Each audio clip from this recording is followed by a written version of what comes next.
Welcome, ladies and gentlemen, and guests of all genders and ages. We are gathered here for the launch of a very special initiative that's intended as much more than just an initiative, because, we are doing this for several years. That's the hope. It doesn't end over here. That's the key goal. We hope to make this a movement, in fact, across the country. Samarth by Hyundai, mobility, accessibility, and inclusivity for all, because the disabilities that some of us have to live with should not define how we live or what we can or cannot achieve. And who better than to talk about that than Nitin Gadkari, the Minister for Road Transport and Highways. Thank you, sir, very much for spending some time with us. One of the biggest concerns that people raise across the country is accessibility on buses. Now, there are some statistics that point out that only 9% of buses in the country are accessible to those with disabilities. Now, there's only so much that the center can actually do, but do you believe that this is a problem that needs to be addressed? You are absolutely correct. This is one of the problems because of our bus code. Particularly in the Western countries and USA, they are very strict about it. But now we have taken the decision about the bus code. Presently in India, we have got 150,000 buses. Number of accessible buses, 46,500, that is 32%. But still, as far as the buses are concerned, I am not satisfied about it. Somewhere in the buses, like in Pune and even in some city, it is very difficult to, the way in which the doors and other things are not appropriate. Number of fully accessible buses is 9,239, that is 20%. And government is committed to make 25% of government-owned public transport vehicles fully accessible. Right. And it is the duty of the government, because this is the population. Average 4% of the people are physically handicapped, because it is really, as far as the awareness in the Western countries, the USA, their picture is totally different. But in India, after 2014, when Modi ji taken charge as the Prime Minister, our government has given special priority for that. आपने buses की बात की.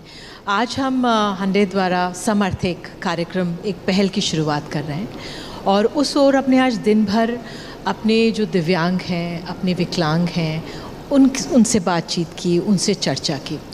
आपका जो मंत्रालय है, क्योंकि हमारी चेष्टा भी यही है कि उनकी राह जीवन की सुगम हो, और आपके मंत्रालय की भी कोशिश यही रही होगी कि उनका जीवन सुगम हो घर से बाहर निकलते ही. किस ओर आपका मंत्रालय आगे बढ़ रहा है, क्या आप हमसे साझा कर सकते हैं? देखिए, आप हमको मदद करिए. मुझे जो भी ऐसे लोग अप्रोच होते हैं, कभी उनके आंखों में प्रॉब्लम होता है, किसी को हाथ नहीं चलता, किसी का पैर नहीं चलता, वो नीचे से ब्रेक नहीं लगा सकता, मैं धन्यवाद दूंगा ऑटोमोबाइल इंडस्ट्री को कि 1,47,000 ऐसी कार है कि जो स्पेशली दिव्यांगजनों के लिए डिज़ाइन की गई है.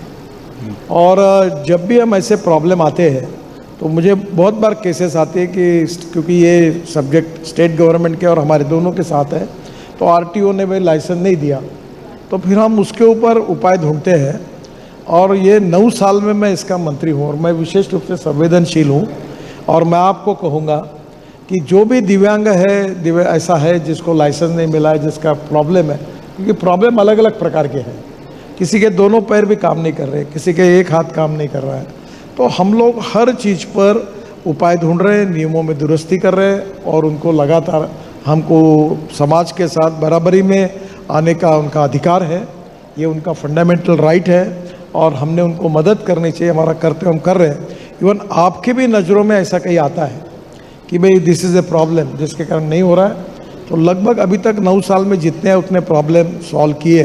अगर होगा तो मुझे दीजिए, हम उसके ऊपर वे आउट निकालेंगे और सॉल्व करेंगे.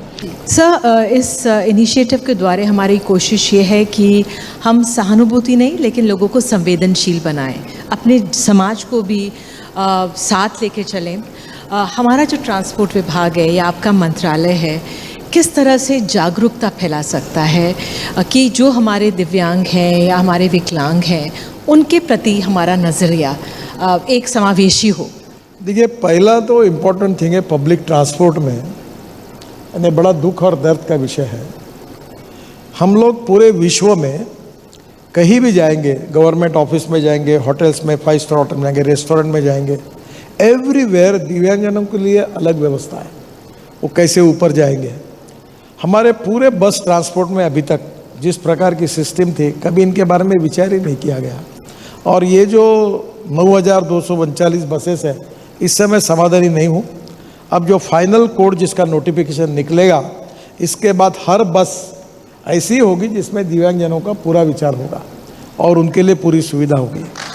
और अभी मैं इसके बाद जो बस में नहीं होगी, वो बस को वो मंजूर वो बन ही नहीं पाएगी। इतने स्ट्रिक्ट नियम हमने बनाए। यही इसी You की heard it जरूरत है first from the minister over here. He acts on what he says, and this is going to change the lives of countless people with disabilities. Gadkari ji, when we talk about opportunities for people with disabilities, we also need to look at it from where we stand in terms of education in this country. And we have some statistics as part of the Samarth initiative.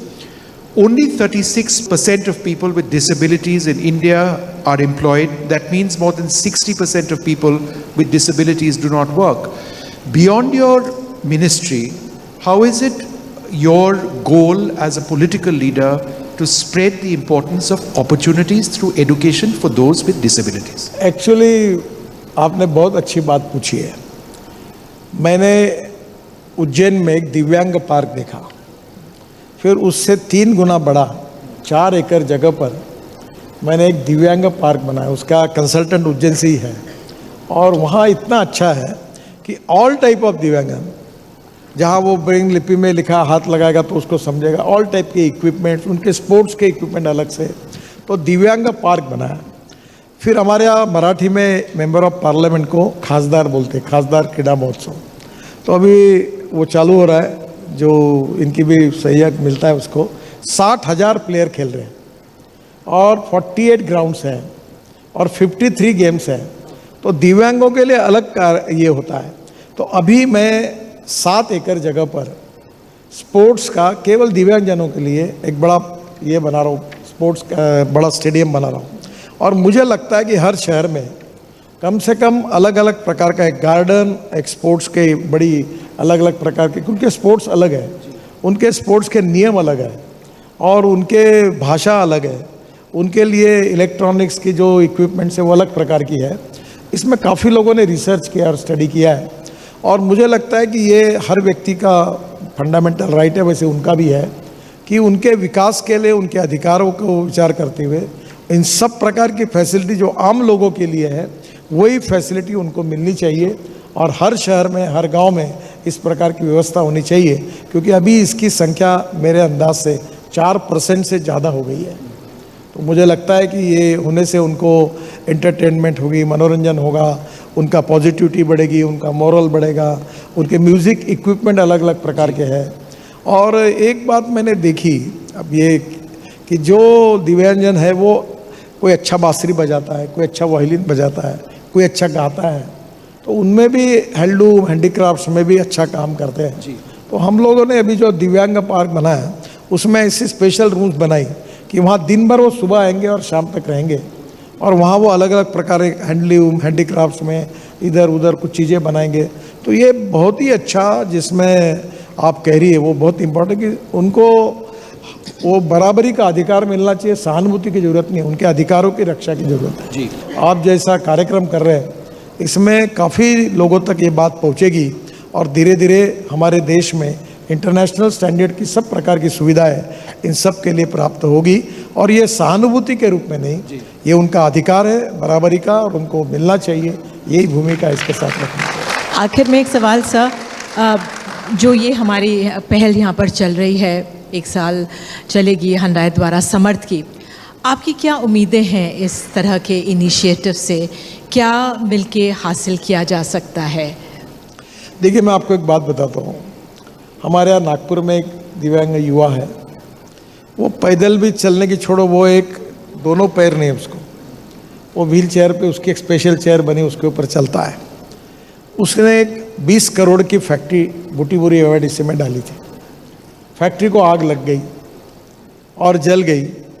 उसने फिर factory खड़ी की और profit कमा रहा और अच्छा काम कर रहा है और उसको अवार्ड मिल रहा है। तो मैं आपको एक बात कहूँगा कि जैसे आपने आज का कार्यक्रम किया है, तो विशेष रूप से ऐसे जो फिजिकली हैंडीकैप्स हैं और अपने जीवन में जो यशस्वी हुए हैं, उनकी स्टोरी अगर आपके माध्यम से अगर जाएगी तो पॉजिटिविटी और सेल्फ कॉन्फिडेंस जो लोग आज हैं उनके मन में बढ़ेगा।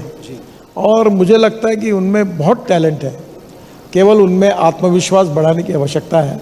और ऐसे कार्यक्रमों से, ऐसे उदाहरणों से उनका मनोबल भी बढ़ेगा, पॉजिटिविटी बढ़ेगी और आत्मविश्वास बढ़ेगा और वो सभी क्षेत्र में काम कर सकेंगे। And attitudes will change. Thank you so much, Minister, for being with us. It's always wonderful speaking to you. Before you go, I'd like to invite Mr. Unsoo Kim, Managing Director and CEO of Hyundai Motor India, and Mr. Tarun Garg, CEO of Hyundai Motor India, to present Mr. Gadkari with a small memento.